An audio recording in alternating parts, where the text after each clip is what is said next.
Dixon versus Reuters Telegram Company 1877। ये case है law of torques का और जिस टॉपिक से डील करता है वो है डैमनम साइन इंजूरिया। आइए फैक्ट देखते हैं। इस केस में जो डिफेंडेंट रहता है वो एक कंपनी रहता है, टेलीग्राफ कंपनी रहता है। ये जो डिफेंडेंट रहता है टेलीग्राफ कंपनी, ये नेग्लिजेंटली एक टेलीग्राम डिलीवर कर देता है प्लेंटिफ के लिए। हालांकि वो टेलीग्राम प्लेंटिफ के लिए नहीं था, किसी और पर्सन के लिए था, लेकिन नेग्लिजेंटली टेलीग्राम डिलीवर कर देता है प्लेंटिफ को।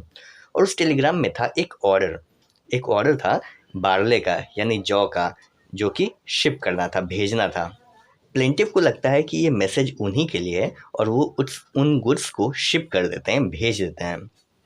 जो टेलीग्राम का सेंडर रहता है, जो टेलीग्राम लिखा रहता है, भेजा रहता है, वो उस गुड्स को एक्सेप्ट करने से मना कर देता है। बाद में प्लेंटिफ को पता चलता है कि डिफेंडेंट कंपनी जो टेलीग्राफ कंपनी है वो उसका नेग्लिजेंट एक्ट रहता है, तो उस कंपनी को सू कर देता है, डिफेंडेंट कंपनी को। आइए अब देखते हैं कि कोर्ट का ऑब्जर्वेशन क्या रहा। कोर्ट के द्वारा ये हेल्ड किया गया कि जो डिफेंडेंट कंपनी है उनका जो कॉन्ट्रेक्चुअल ड्यूटी है वो केवल और केवल टेलीग्राम के जो सेंडर हैं उनके टूअर्स हैं, और जो टेलीग्राम के रिसीवर है, रिसिपेंट है, उनके टूअर्स कोई भी ड्यूटी नहीं है। इसीलिए ये डिफेंडेंट कंपनी है, लायबल नहीं होगी।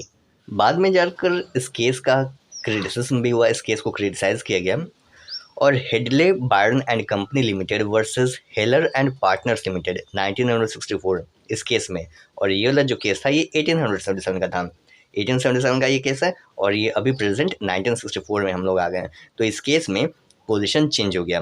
इस केस के अकॉर्डिंग में जो भी पर्सन नेग्लिजेंट स्टेटमेंट करता है या उसके नेग्लिजेंस से कोई भी लॉस होता है प्लेंटिफ को, तो वो जो पर्सन नेग्लिजेंट एक्ट किया है वो लायबल होगा। ठीक है, तो यही था हमारा केस। आई होप आप कंसेप्ट समझ गए होंगे।